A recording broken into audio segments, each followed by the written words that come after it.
Okay, so there's a few scenarios where you're not going to be able to use the roof and gutter clips, and this is one of those where they want the window wrapped.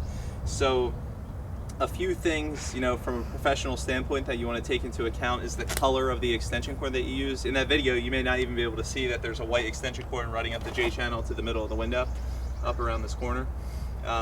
This is an indoor cord, but I just wanted to make a point. You would never use this outdoors, you know, for any extended period of time, just due to the weather.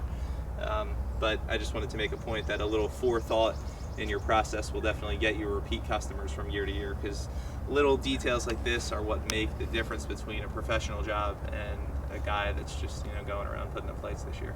So you'll take the lights and kind of use the J channel in the same fashion, where you'll just go to the corner, make sure that it's pulled tight, and you'll use the corner as like anchor points, kind of.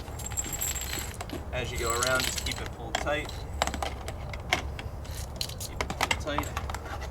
And this length might not make it back around. I didn't check before we started here, but you get the idea. And then you'd have to run another length of wire here.